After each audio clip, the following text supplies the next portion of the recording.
the biggest thing I think I have to say about being an influencer, content creator, YouTuber, whatever it is you have to be who you are 100% of the time.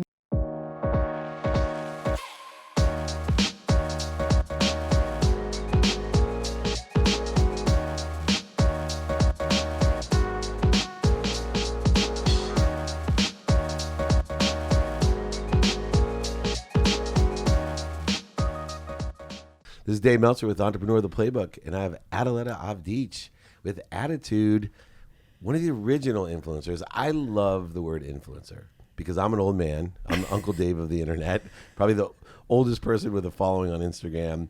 And I always thought these influencers were a joke. And now you just told me before we got on that there's kids now, 17 years old, instead of wanting to be doctors, lawyers, or failures, they want to be influencers. Yep. How would you define an influencer?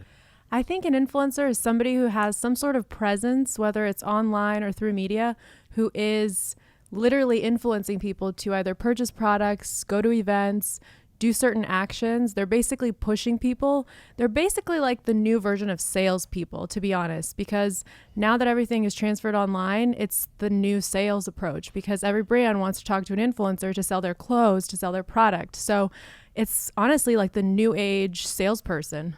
But you have to have a frequency, right? Yes. One of the things, you have to have patience. Yes. And a frequency. And one of the advantages I had in building my brand online was that I had a normal business, right? And I had a frequency. And then my purpose or influence was to inspire people, to help people.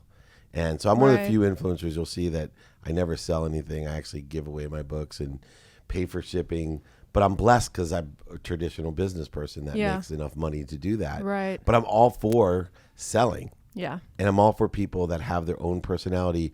How did you evolve to be an influencer? Because I think in 2013 you're at U of A and you had a college project. Right. What was the project and how does it evolve to being one of these great influencers today? So senior English class, she basically said write 10 blog posts about one topic. And back then I was very into the electronic dance music scene. And that was kind of the thing that I was into. So I kept all my posts PG, but it was basically, be hydrated. Here's what you should wear. This is a cool Survival guy's outfit. Basically, like survival kit, like make sure you bring your ID, some of the basics. But my friends really said that they could hear my voice through my writing.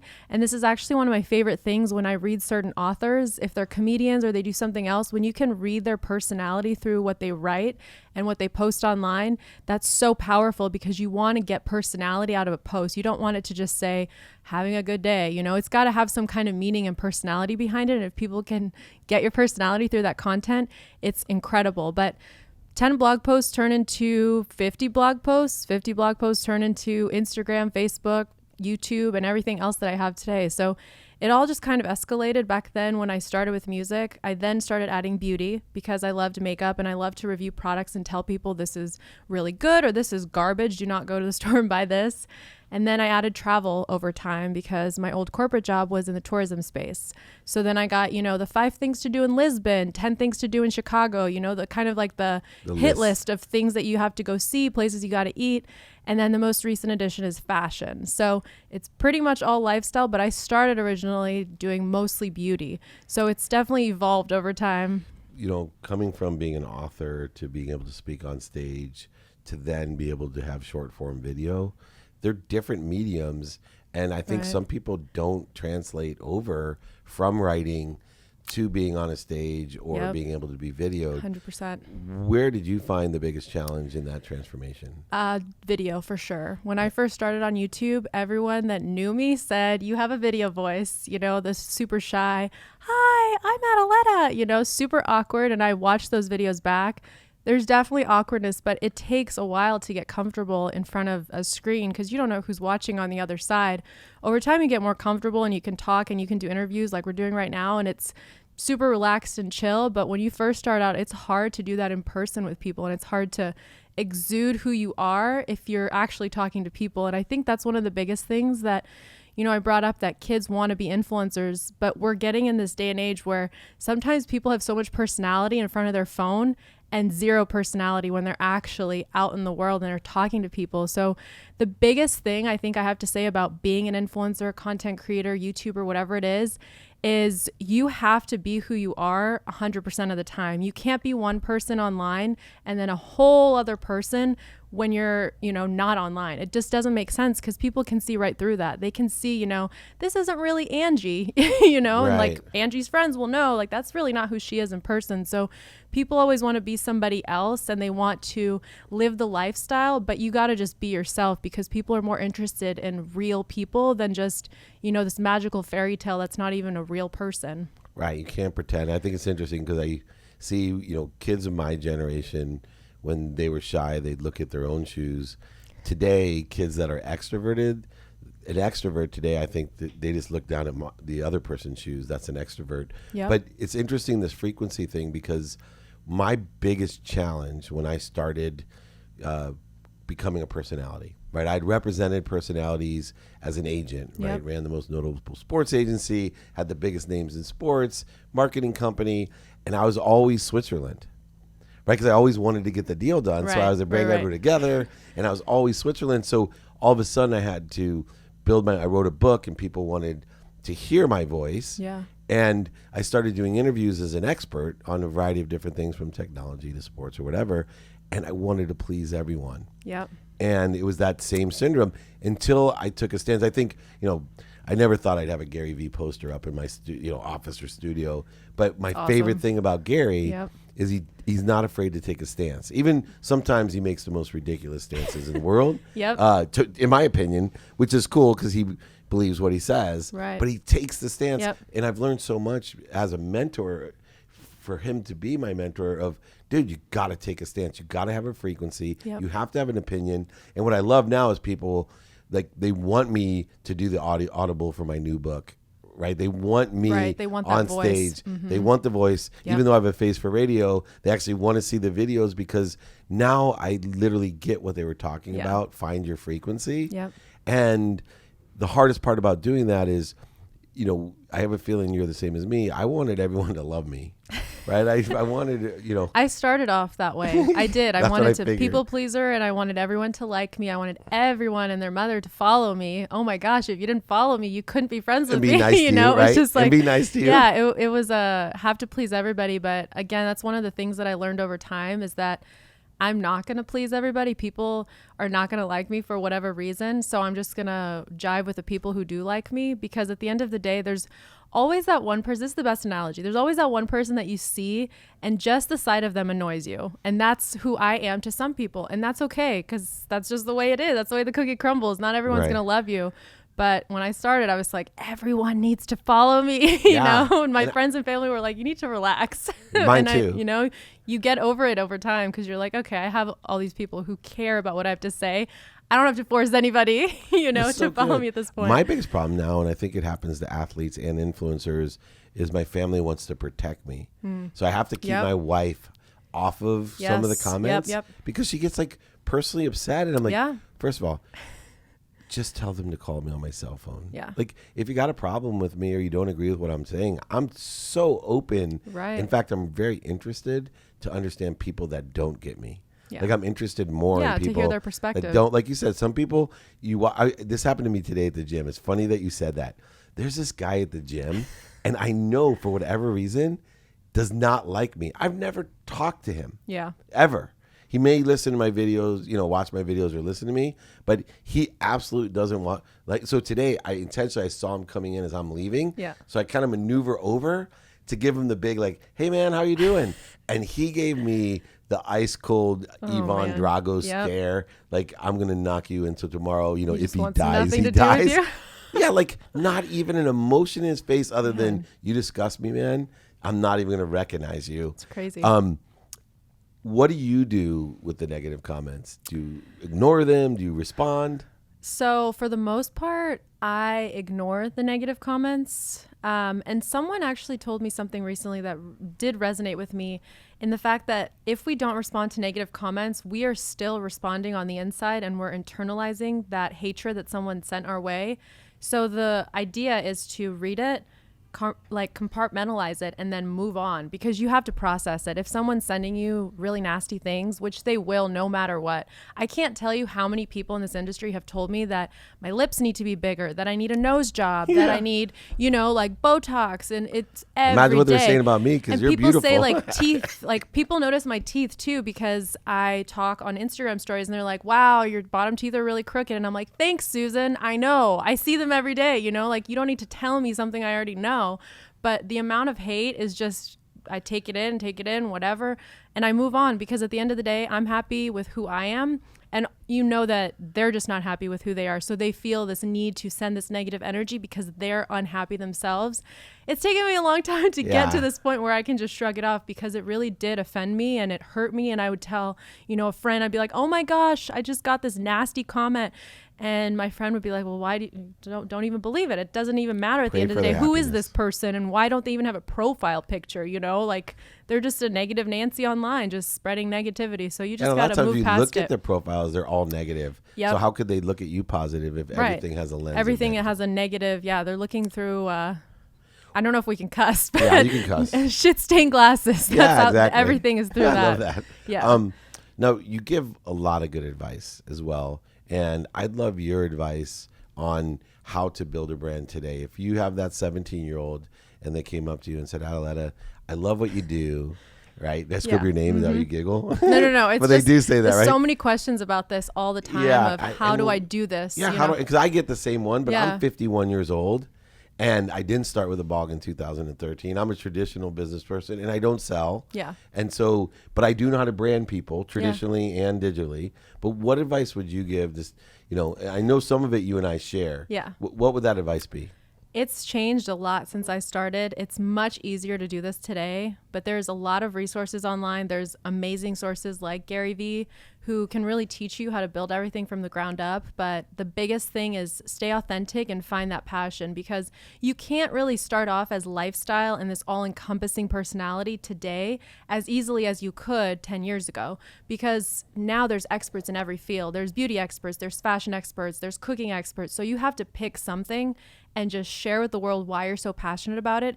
And you have to be consistent. You have to post the same time every week or post every day on Instagram. There's got to be some kind of consistency with the posting, because people need to know and rely on you for that content every single week so they can look forward to it. You know, there's people who say, you know, there's this person has a video on Tuesday night at this time, and that's what I'm waiting for, you know, on that day. So the consistency is key, but having the passion for one topic, and then back to my original point, just be yourself. Do not try to be another personality. Don't try to copy and mimic other people, because there's so much of that going on right now.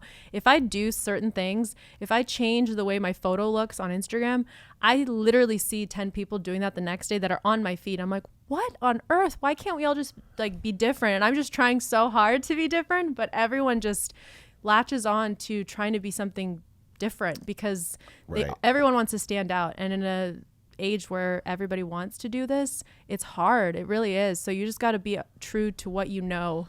And speaking to how hard it is, because it's very competitive. Yes. And I feel so blessed to be my age and doing what I'm doing and having this additional supplement to my life. And my family freaks out. I'm at the beach house this weekend, and a few people like stalk, you know, right by, and then all of a sudden walk up and go, are you Mr. Meltzer from Instagram?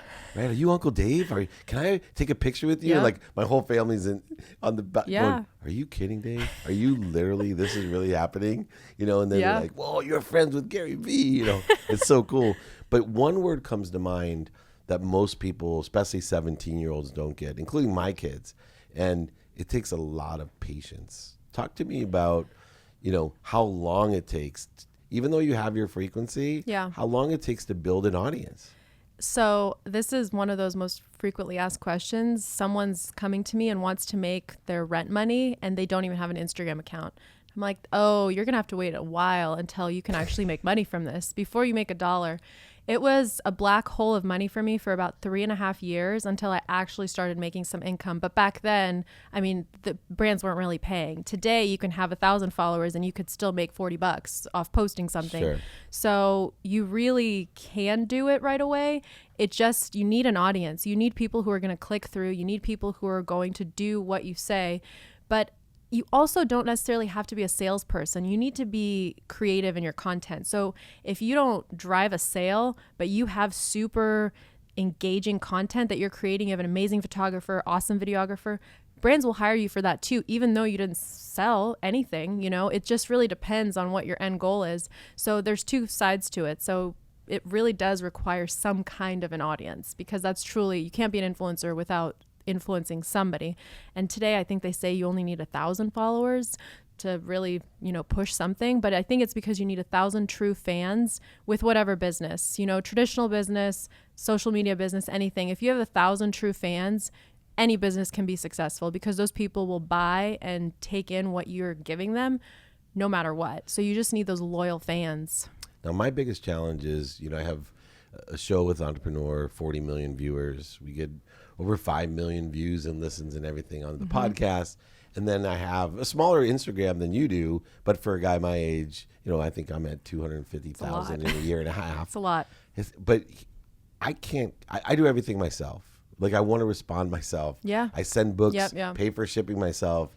And I'm looking at it, and Man, it you're keeps busy. growing. It keeps growing. Yeah. And it scares me because I'm not an influencer in the respect that people ask me all the time to sell stuff. Yeah. Right. And I only wear, like, people send me stuff to wear. I only wear what I like. I don't Yep. wear to sell it. I think that if I like a Masters shirt or whatever, then I'm going to wear the Masters. Yeah. Masters don't pay me. Right. But they might give me a free shirt. Yeah. Hint.